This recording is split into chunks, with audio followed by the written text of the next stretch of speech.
Should we start with that? If you want to. Yeah. To should we introduce Simon first? That's Are we recording? That's smart. Okay. Oh, we're on. Yeah, we're on. Yeah. Cool. Welcome, Simon. Hey. Welcome. We're at Portal. This is Simon. Simon Ohler. He is the host of 3 Week and No Simon on YouTube. now Simon on YouTube. I've known Simon for a couple of years. We met in Berlin at Ananta's birthday party. That's right. That was a good one. Yeah, it was a good one. Yeah. Oh. Is there anything any context you'd like to give on yourself or about your study? Sure. Yeah, I mean, we met in 22, right? It was Ananta's birthday party. And it was one of the first times where the teapot internet became reality to me. Discovered teapot on a very sad a post-breakup pain, heartbreak period. And it was such a welcome new input. And I was like, what is this? Late 2020, and then basically 1 year later, a bunch of internet kids are drinking in this bar at Ananta's birthday, which I know she also did on a whim, kind of, and invited a bunch of people she didn't know, including me. And then Medley happened, Jazz Camp happened, and I think the rest is history. I think that's the very short teapot and also online to offline story. Just come to? Yes? Oh, interesting. It was a short sequence of events. Yeah. Medley was we met in May 2022. That was Ananta's birthday. Then I met Ananta and Chris, and then we talked about Medley, and I was like, I want to be part of it. So they invited me to be a resident, or I applied, and then they accepted me. And then the residency happened in Berlin, which is of course my hometown, or currently chosen home. From October 2022 till December. Then I kept working on the Medley kind of closing things. Then it was March 23. Then Jazz Camp was in July. So. Yeah. And now we're here 1 year later. Because after Jazz Camp in October was Chic Week. So here there's in Porto. Yeah, here in Porto. So. These are some real important dates in my life now. These are really life-changing moments, all of them. I'm curious because I think, it relates to the question about values maybe, but all this hero's journey theme, the way that you seem to have a very cultivated sense of being, of living and stuff like that. To me, it made you feel like. It seems to me like core things that we see in teapot, and so it made me feel as something you had for much more than 2 years. Yeah. So I guess it makes me curious how did these 2 years, how did teapot and this stuff changed you over those 2 years, or in what way they were life changing? Yeah, I think I know what you mean. I think I'm coming in with a lot of self-confidence that I've been building over the last 10 years. I think part of it was kind of given to me in the crib as a child.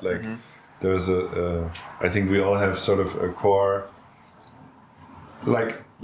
core stats as video game characters, right? That are kind of unalterable, that we just have.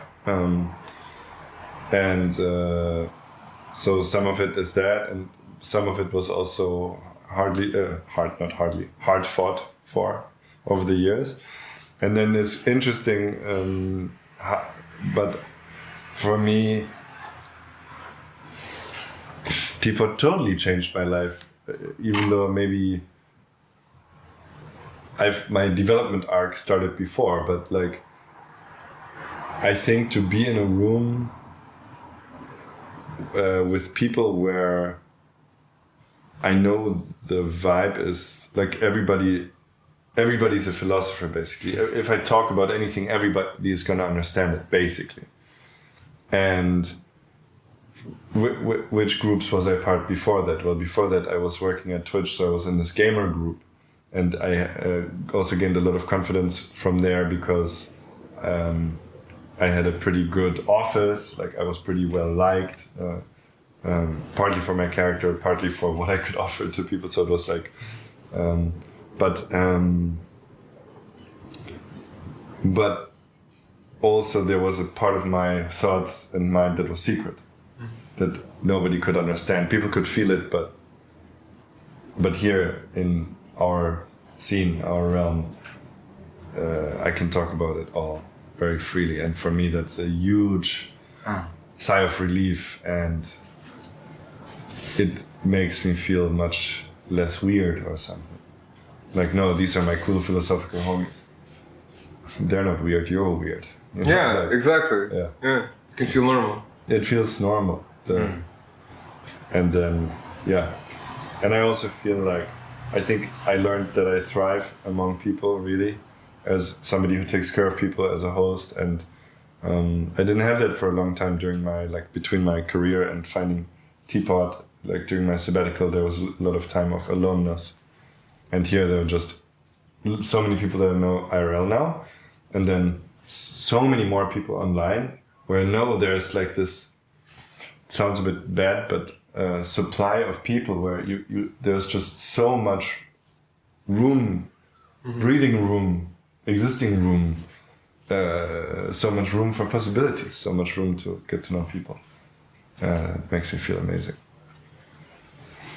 Do you think that room is a function of... Yeah, what do you think it is about Teapot people that makes you feel like that? Commitment to change, going with the waves of life, not getting stuck, knowing that you're maybe... this fly really likes you, huh? Yeah. I'm a free, all open buffet for.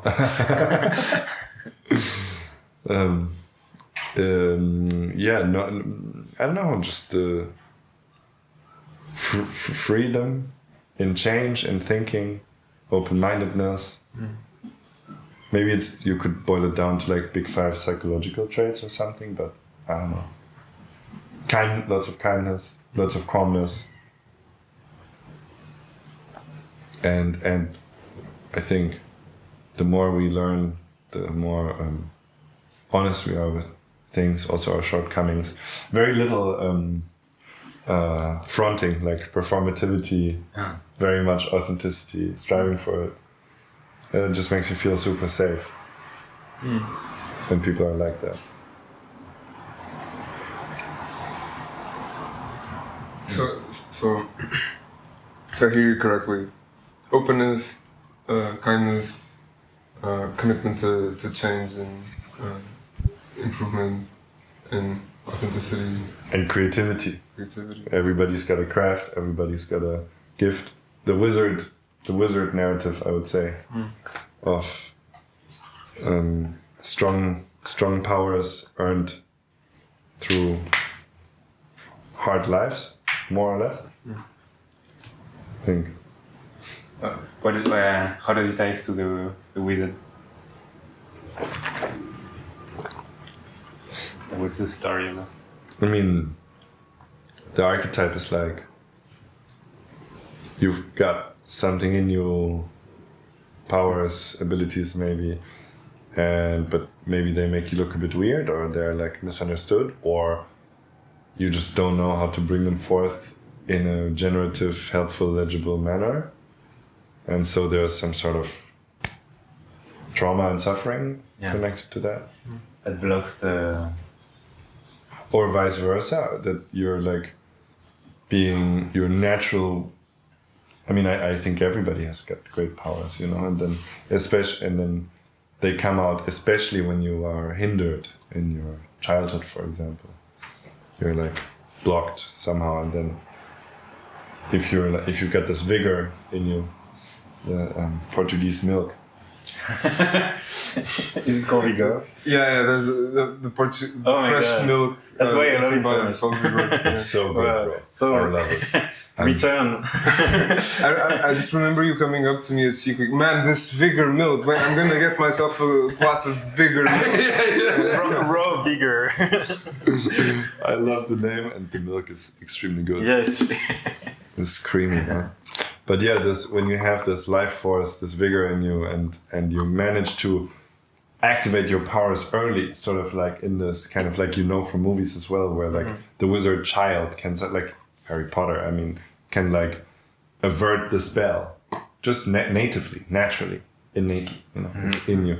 And if you got some trouble as a kid or something, you're like you manage to navigate around it. So the more compressed you are, or the more trouble you have, the more your powers develop to keep you out of it, to sort of naturally like survival instinct, but also to ensure that you can reach the other shore of this difficult river, so that you may grow, so that you may be safe, so that you may actually bring your gifts to the world, right? That's for me the wizard story there.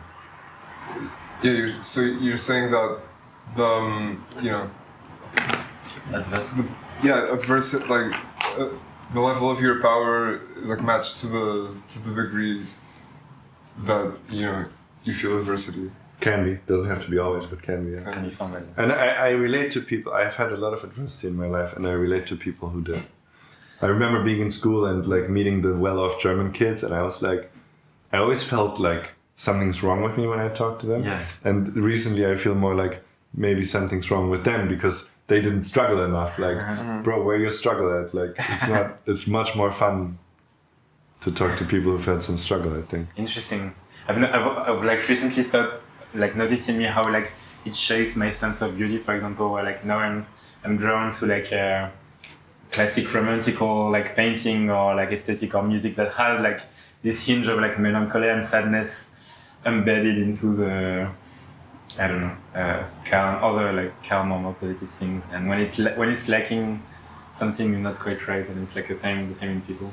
Yeah, I feel like that. There's plenty of struggle in these parts, but we're on the edge of overcoming. And we're all helping each other. For me, that's the beauty of Teapot. That's a true. Nobody's alone anymore now. I mean, that's really crazy. I think it's sick.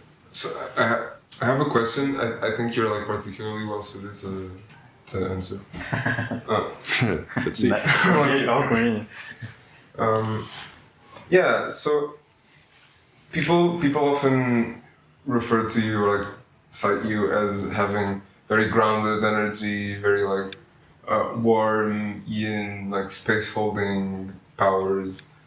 And I think a lot of the main benefits of these kinds of events in person is, more than the conversations like we're doing right now, is sort of a passive,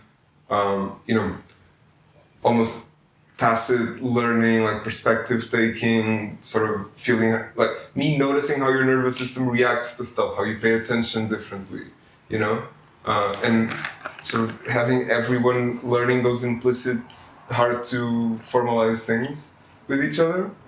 I'm curious if you relate to this formulation and if you have like take riffs. Yeah, very much so. I think I've been recently talking to some people about like conflict and should we come to the same event because maybe we have some conflict or whatever. And I found myself using the term. Well, usually these events are good because there are so many people, and it makes a huge difference if you just breathe the same air, like breathing the same air, like witnessing each other even from afar, and even if you didn't have conflict, this is just how it came to my mind. You learn so much from each other just by being exposed to each other passively. Witnessing exactly like, oh, something's happening, how does she react to that? I'm in a conversation with that person, how are they fun? Or like, and Yeah, so that was the question that I heard, that like I think it's super important to have these real life events, because you can and the longer the better in a way. Like I like that's why 3 week is a week, and not just a long weekend or something, because I really believe in the day 1, day 2, day 3, and then you have to leave if it's a long weekend, but you're just warmed up. But now, if you've got a week, then you have day 4, day 5, day 6. You know, you can have a full story. Otherwise, things are too fast. And so I believe in this yin, in this passive osmosis, letting things happen, having a full arc. And I know you opened up with my some of my very complimentary features that you called. I don't know if there was something about that, but. Sorry, can I say that? The calm you talked about, that people quote me as calm. I don't know if that has had something to do with that, but if that has something to do with the thing you just said has something to do. Communication breakdown. No. Anyway, this was my answer to the question of what do I think about real life events. I don't know about the other part. Yeah. Okay. Yeah. Okay. I want to get into 3 week eventually, but before that, I'm curious how you think about yin and yang. If you map them to like masculinity and femininity, how you have many secondary masculine characteristics. By secondary, I just mean that that's not like, it's in biology, the phenotype stuff is like your genitals are like your primary sexual characteristics, and your secondary it's like just, hair. Okay. Yeah. You have hair on your chest, and you're a big guy, and you're strong, and so on, right? But you also have a lot of yin energy. Yeah. Right? I mean, obviously, the yin has a bit of yang inside, and the yang has a bit of yin inside. Mm-hmm. I guess, how do you experience your yang energy, for example, right? How does it manifest? Yeah.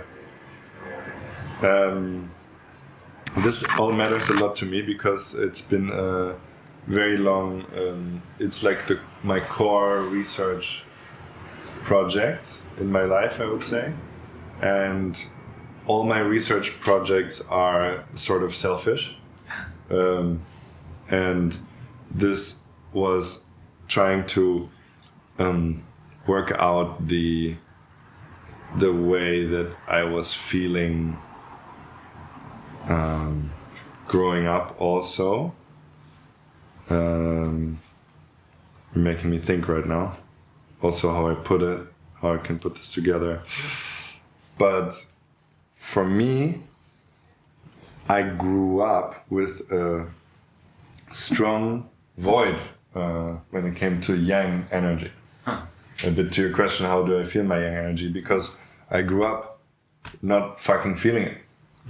Because my core life history event kind of is my parents separating, and also my mom kind of shunning my dad, kind of keeping us apart, right?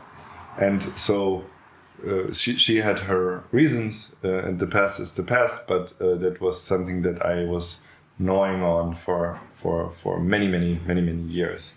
And the way I was gnawing on it was because I needed to become a man, because I'm a man, and that's important to me, and I also wanted to be with women, or a woman eventually.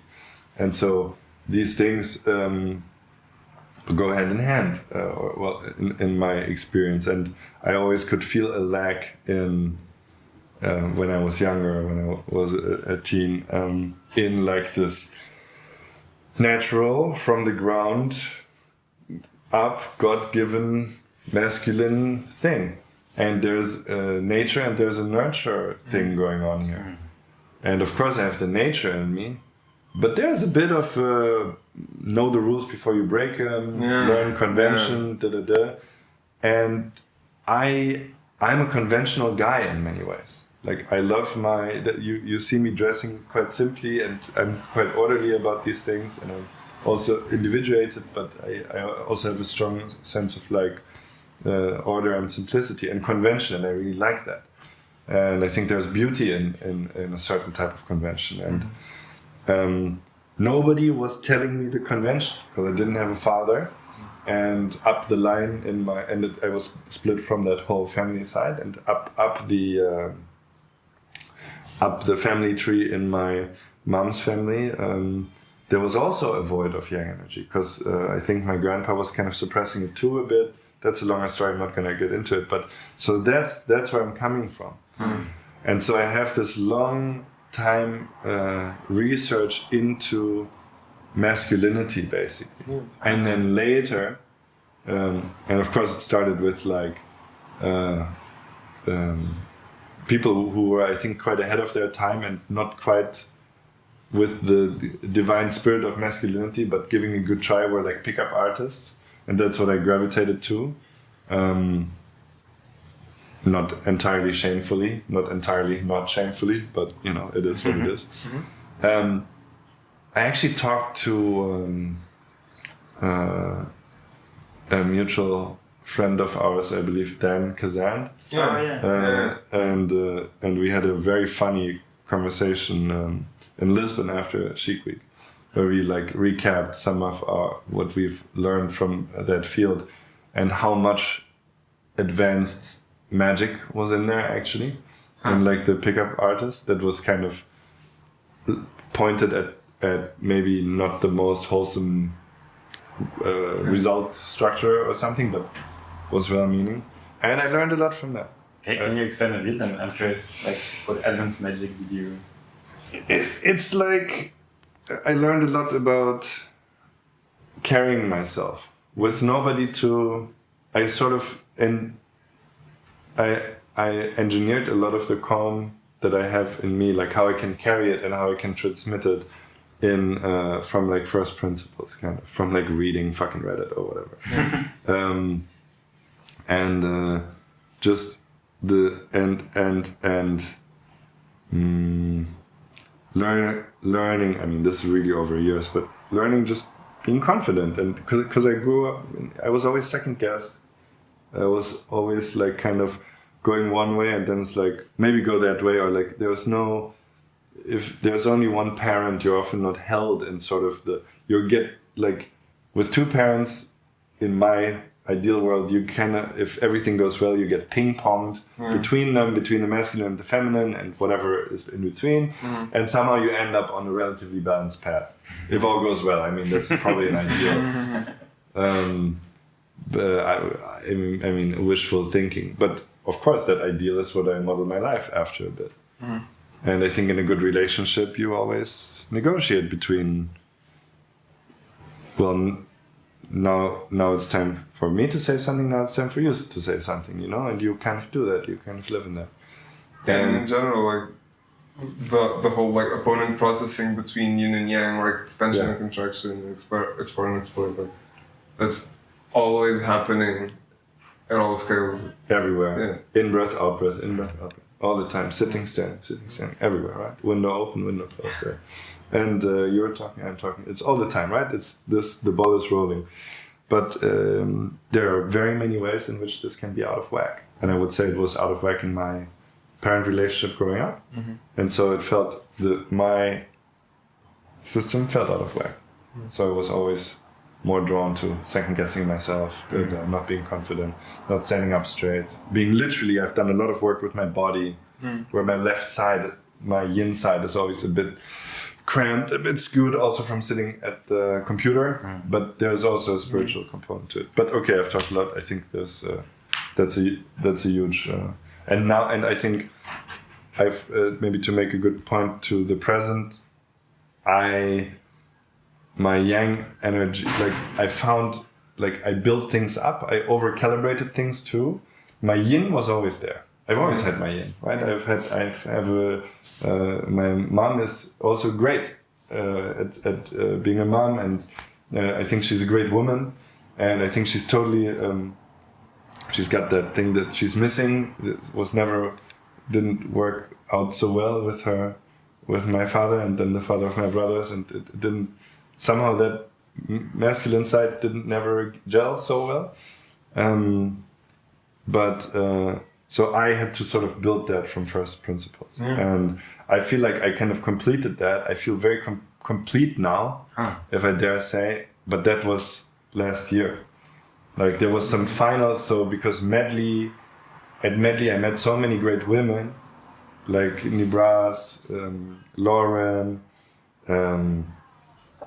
Helena, and like there were so many. People who women specifically, who treated me so well and who made me very sure in who I am, because it was always in relation to women, where to the yin, like the yin in me is good, but how does my yang relate to the yin outside of me? That was always the big question. Does that work? And Medley and Jazz Camp sort of had a completion arc for me in that, where I was like, okay, this is I'm getting enough like feedback. With feedback. That I can be. You can trust in your yang expressing itself, and it's without not second guessing. Yeah, and it's not weird, or it doesn't offend people, or it doesn't go overboard, or whatever. And it was like, and I got together with Julia very shortly. Right. So it really had this. It's like from a dream. I was just thinking that. Yeah, it's crazy. It's very cool. And so I feel very fulfilled with that. It feels like that story is I'm arriving back home. Sort of, there's a time of completion. Yeah. I really relate to that, because I don't know. I talked to Daniel Kazanji about this as well, because I feel like you have pretty similar brands of masculinity, at least in my perception. So you're like very like abundant yin, but also you seem like confident men, I don't know. It was a topic in my mind, like what's a skillful expression of yang look like, right? Like the learn the rules before you break them type of thing. Where are you now in this balance? Where am I? I think I come from. I spent a lot of time at the computer, and a lot of time like being very like rationalistic about things. So I think there's a lot of yang energy there, and like being always very willing to argue and disagree with you very strongly. So in that sense, that there's like some pretty like sharp yang, and I think I've been integrating my yin like for a long time. So I feel like I'm much more able to take people's perspective and like empathize and like be flowy and hold space and so on. Yeah. But now I feel like my yang sort of needs to catch up or something, because like yang doesn't only express itself in like argument, for example, or giving structure to things.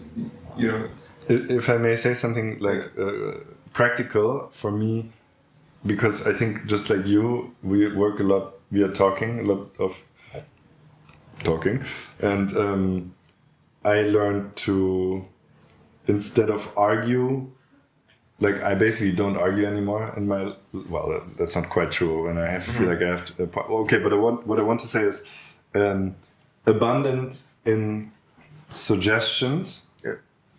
Should we do this? Should we do that? Maybe we do that. Because I have to be true to my thoughts, and I have a lot of them.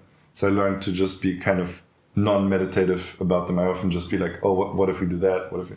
And is that more young? That's for me very young. The explication, like, right? And then it's like, and then you listen, that's yin, very intently to how people are reacting, what people are saying. So I try to put my yang into service a lot. Yeah. It's like, let me suggest something. Like if I see a void of what should we do, I'm like, okay, maybe let's go, maybe let's, how about this or that. And then when I see another suggestion, I'm like, okay, no, I can just be in. And then depending on how strongly I feel. So from, I think a good yang progression, maturation arc is like from arguing and being right to suggesting and seeing what actually sticks genuinely, what people receive. Like which of your outward movements are actually happily Well received. received, yeah. And then when you do that many times in all the different expenses, then you really get something. Because that's how you sell, that's how you have a good relationship, that's how you talk to your own body, that's how you do everything. Yeah, even just the main movement of focusing, for example, it's like focusing is about feeling, but you need to articulate something in language, or that's the movement that's suggested. For a reaction to come up in your body, right? So it's like, oh, I think I feel, something quite like, like a line in my abdomen or something, right? And your body will be like, yeah, that's it. So like you need to do a language thing. So yang, you need to put something forward for the body to react. Yeah, something that's compressed, something that's, and it doesn't have to be true. That's the magic. Yeah, exactly. You can just be like, every expectation is also a question. It's a suggestion. Does that sound right to you? That's what I say all the time. Yeah. Yeah. It's a little bit of yin and yang. So quite a question, my friends. Oh yeah. Maybe quickly, I'm curious how you felt in this regard and like in this quest to integrate more young in the very masculine environments of like Twitch gaming and stuff like that. Was this like an environment that helped you integrate some more, or was it more blocking, the contrary? That's I don't think I have that right for you. That seems very. I would think about that, then I would talk about it for 20 minutes. I don't even have the time. So I'm sorry, it's not really available to me right now. All right. It's a good question. I'll think about it though. I'd be curious to talk about 3 weeks. Yeah, let's talk about 3 weeks. Sure. Yeah. Does that sound right to you? Yeah. What do you want to know? Yeah. So I'm especially I'm hosting Portal right now. You certainly are. And one of the questions that's constantly present is roughly, what is this for? Or what I know what this connects to in the past, which is, there's all this potential energy and people that want to be together and some vague desire to like collaborate, right? Be in the same place for a longer period of time, that's not just a weekend, and potentially, build stuff together. How does this connect going forward into the future? I'm not too sure, and I came into this without knowing, and that being basically fine. Right? I was like, this thing wants to happen. Yeah. And that's basically all the explanation I have for it. Yeah. And I wonder, what your philosophy for Druid is, motivation, vision. Mm-hmm. Yeah, that makes sense. Yeah, so I have this spelled out pretty clearly on the website. I think I'm quite forthcoming with my motivation. I'm very happy to tell you also. It is, so we are living in this wonderful world where people are willing to spend a good chunk of their time to go to across the world more or less, or to undertake a travel to go somewhere to meet, because we're a worldwide scene, and we need the people who set up things that I would call gravitational fields to come together. I know how much Jazz Camp changed my life just by being there and being like exposed to days on days of being together and having this freedom. It's a holiday, right? There's not so much to do. Unless you're Brent, then there's always something to do. But even then, right? And yeah, as I just told you, my arc kind of had a very completionary thing just by ending up in the right hot seat with Leona and Brent and things happening and whatnot. So I was like, I'll be damned if I don't repeat this. And then Jazz Camp 2 was in Germany. And this year I had no intentions of going to the UK to Jazz Camp 3, but I was like, well, I want to have something that's near Berlin, because Medley was there. And Berlin, I love Berlin, I think it's a city full of magic, and I really want to make sure that, you know, we have a great crew there. Maybe is there, Roland is there, I'm there. People are coming through. You know, somebody from Teapot is renting my apartment right now. You know, it's a hotspot. Right. And there's also extended scene that isn't exactly Teapot, but there are some great, the micro-solidarity people, some random hippie type people. There are a lot of people with good spirits and good magic. And for me, it was like, okay, so Berlin gravitational field. Medley is gone. I consider myself a steward for this. I want to take care of this.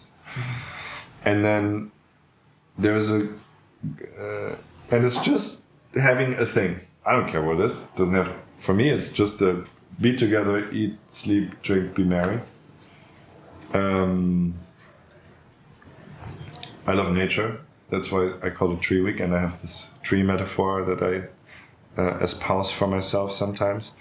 And then there's also the other thing, which is it's a very personal motivation that I have also, and I like kind of bringing these things together, because I've had this dream of, due to my life circumstances, moving a lot, I always had friends in different places. Lots of internet friends, you know, but I'm not from somewhere. Like my past is a bit cut off. I don't have a hometown. I don't have my homies from my hometown, which is good and bad, but it is what it is. And so I always was dreaming of a big fest, a big feast of all my friends coming together. And now we're in this time where people have the time, people are willing to spend time and put the money down as far as it's needed to come together. And I always thought it was going to be my wedding, you know, because then you have this kind of social, like, even if you don't have time, you make time. Yeah. But I was like, no, fuck that, man. I don't want that weight on something that's so sacred. I want to be somebody who can just throw a big enough party so that people come together. And I've thrown a lot of parties at my apartment in the last couple of years, and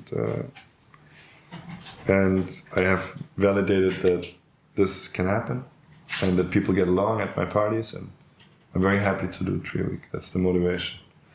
It's both in service of our Teapot friends and then in service of my wish of bringing all my friends together. And that's why also partly some of my family members will come over the weekend. It's also my birthday on Saturday. I'm turning 33. And it's all good, man. It's yeah, that's Tree Week.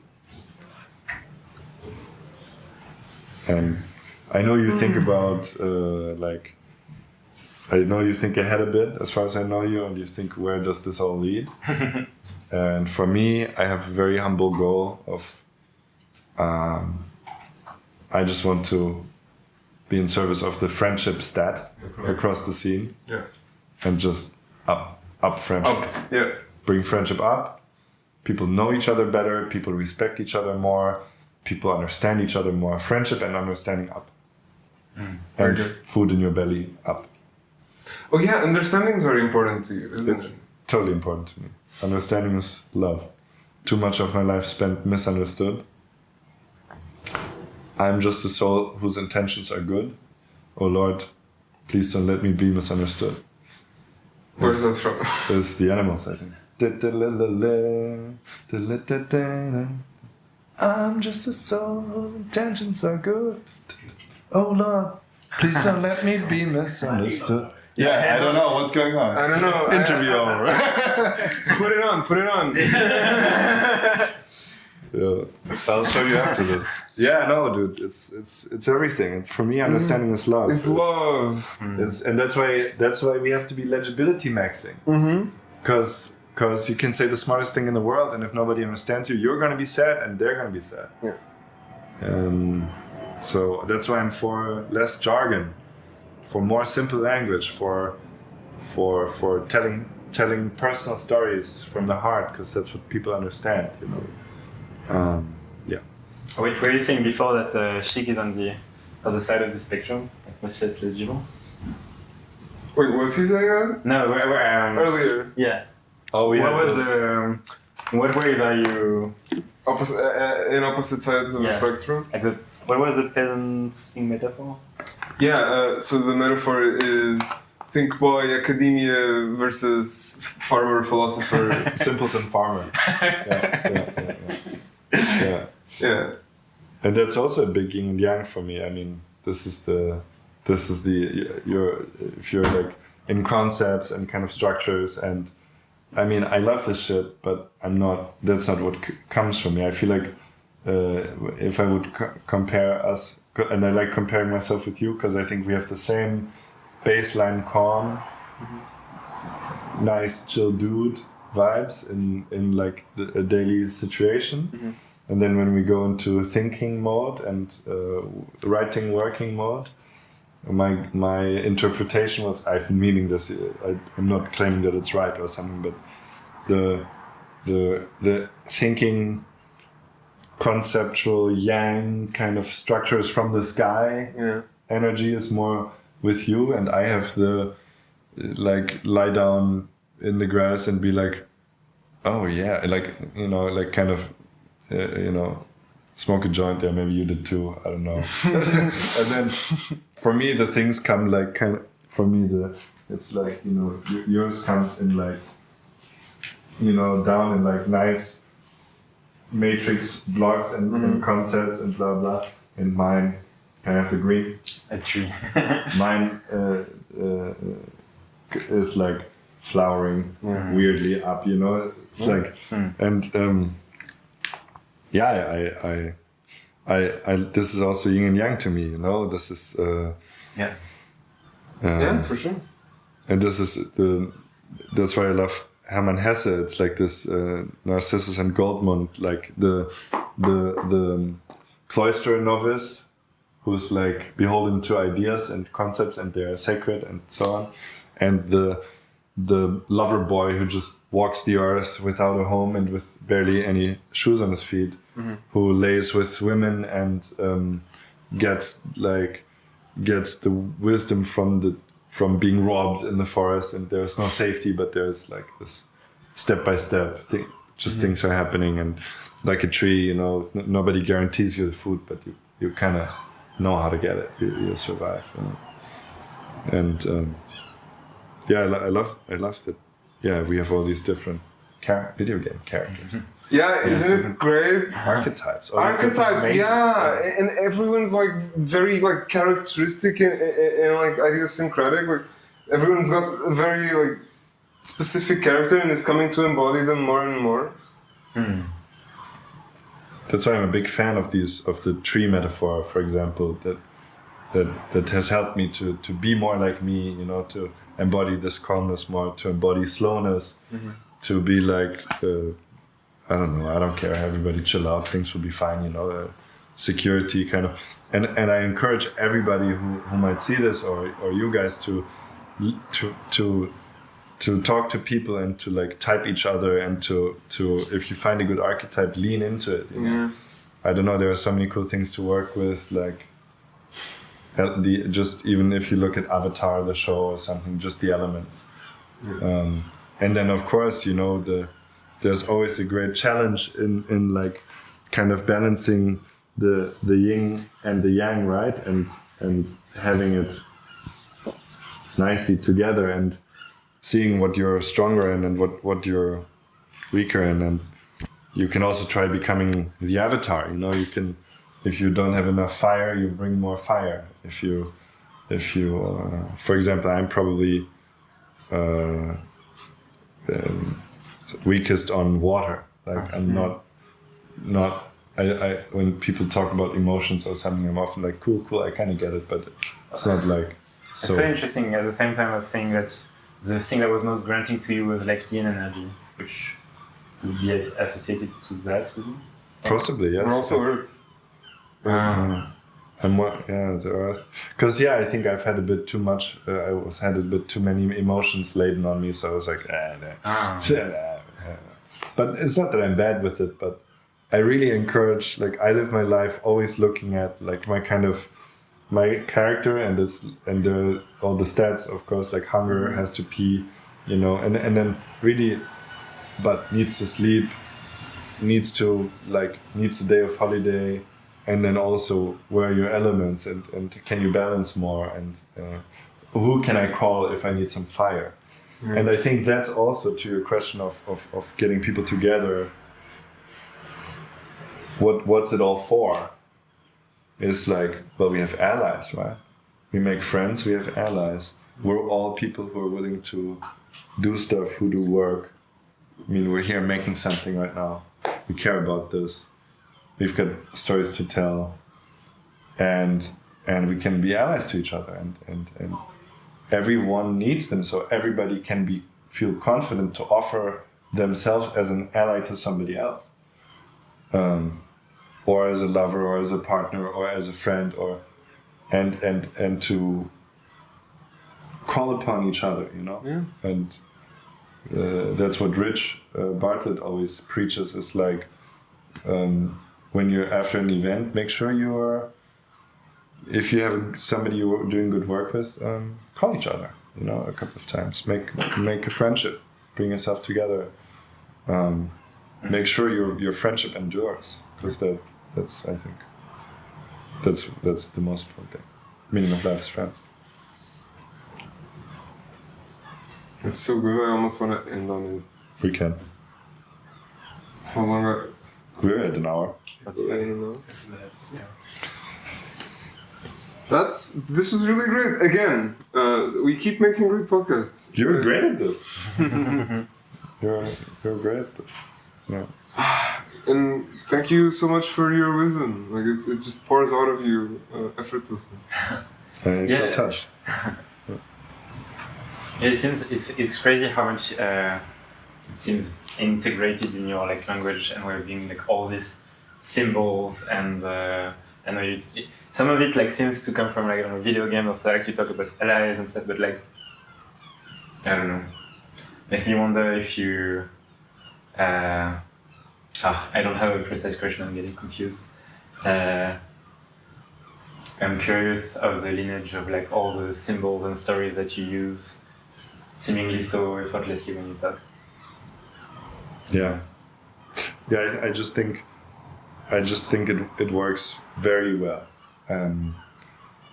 I've been meaning maxing for a while, and meaning is like I think a big thing that I see as a purpose in life is to also increase meaning, and you can just do that.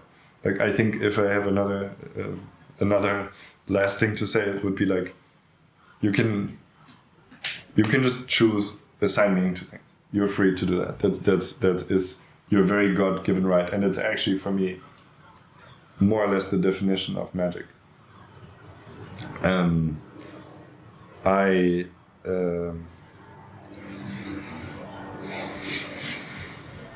And how do you assign meaning to things? You spend, I think it comes across time very well. So one artifact I have is this ring, for example, and it belonged to my mother, and she got it in 1986. It even says her name on it, and I was looking for a ring sometime in 2017. And then I at some point realized, okay, but I'm not looking for a ring, I'm looking for, because I was looking at markets and stuff. And I was like, but it doesn't look quite like the one in my head. And I was like, well, which one do I have in my head? It's this ring in particular. So I asked my mom, can I have it? And the meaning for me, it was very obvious that, well, I just wanted the ring at first because it's obviously swaggy as fuck. And then I was like, but also a ring, also relevant word for a ring is band, right? You can call it a band, wedding band, right? And of course, this was also, you know, my, as I probably alluded to, relationship with my mom is not always so easy. So I also knew immediately that this would bind me, right? This is also a ring of commitment, you know, to this relationship and to not let that go. Your mother? Yes, because I'm sometimes pretty annoyed. Oh, who isn't? But okay, so great, very swaggy, binds me to my mom. I'm wearing this every day for 7 years, so the magic is done, right? Like, you know. And this is just one example. I do the same with my clothes. I wear my clothes as long as I can, and then they're like beloved.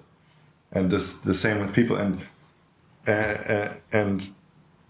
the more story you can weave, that's what I'm doing when I'm saying think boy philosopher, farmer philosopher, because I'm assigning meaning to things. Yeah, I'm just assigning meaning to us in relation. Mm-hmm. And am I right? Am I wrong? I don't fucking know. But no, you're making a suggestion. Exactly. Right. Exactly. Yeah. And so as long as we can have a little laugh and tell a little story, we're winning. Because this is the stuff that magic is made out of. You play an instrument.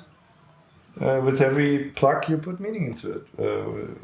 You put something on here. This is obviously meaningful. And so it's not just meaningful. It's also meaningful, right? Like meaning and memes is the same thing, right? It's a mimetic. Memes is magic, and so I suggest to everybody. That's why I'm talking about archetypes. They're just old memes, and use them. Call yourself a fucking fire mage and see what happens. Tell your friends to. I have the tree metaphor came up for me. Okay, I'm slow. I'm working slowly, and suddenly my life changed. I may have been on a psychoactive substance when it came to me, but it totally stayed. And I was like, holy shit! Whenever I'm being slow about things, I don't need to beat myself up. I'm a tree, so no worries, bro. It's gonna grow anyway.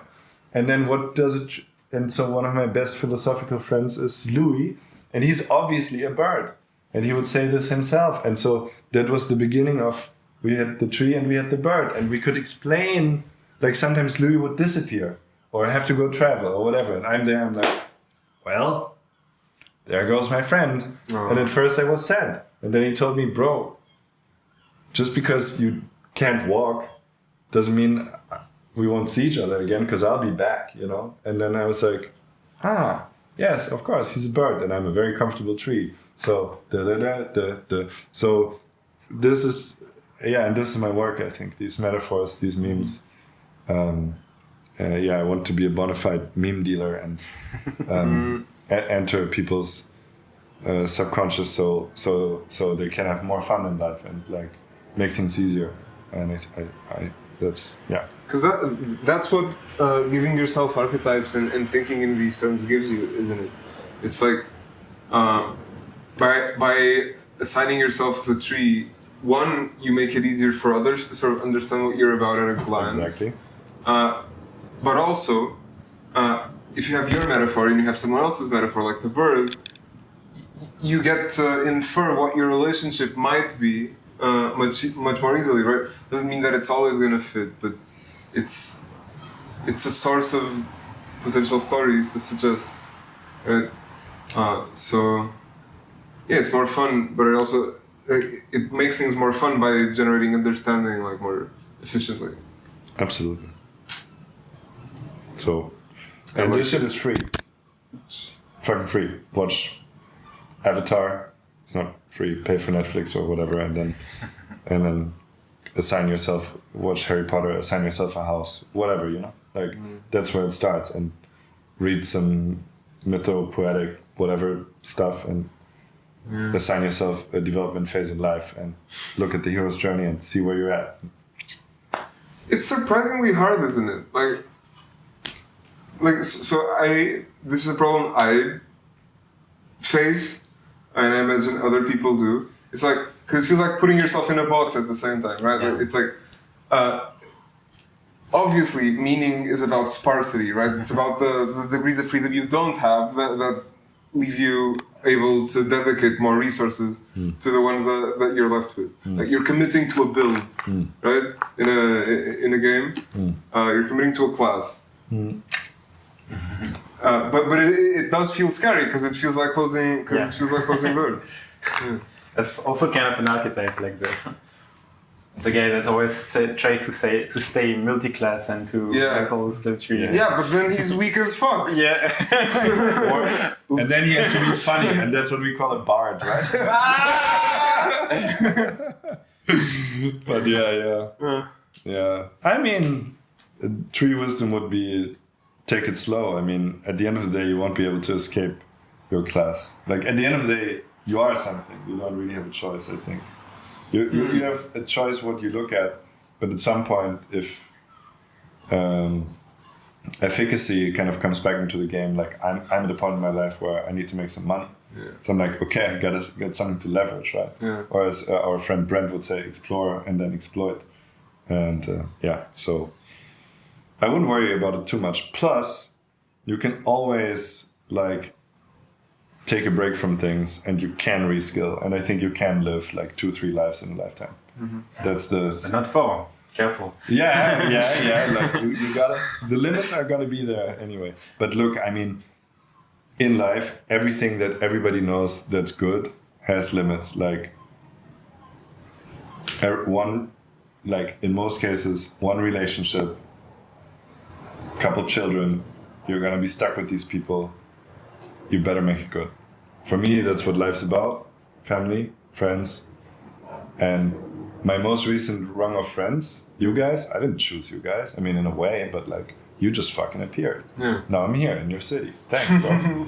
Like, Welcome. Maybe and Roland, my weird, cool Berlin friends, I didn't choose these guys. Maybe just started coming over to my house, basically. I didn't ask for that, but it's great. I feel blessed, you know? And that's also a great spirit of yin. Yeah. You're open to receive. And then you make the best of it. And that's where yang comes back in. So you serve the people that come to you. I mean, some things you can say no to and say, no, that's just not going to work. But if things generally work out, you're blessed. Yeah. I want to underscore something you said. Because we're talking about archetypes and whatnot, but that's basically like window dressing for what life's really about, which is like the few social connections that are like really important to you, like your family and your friends. Or I mean, you can dispute that, but that's sort of what I heard. When you zoom out, like the people you spend the most time with and the people that you do nurture are the things that like move on. Although, you know, you can try to be a world-changing scientist conqueror type of person too. I agree with you, and a great quote that my bird friend Louis and I made up, and that hopefully shall be the title of the book that I'm working on, is this: everything is scaffolding for love, and the rest is indeed window dressing. God, bitch! God! Thank you very much. Thank you, man. Thank you very much. This is great. Yes. Good job, everyone. Good landing. Stuck the landing.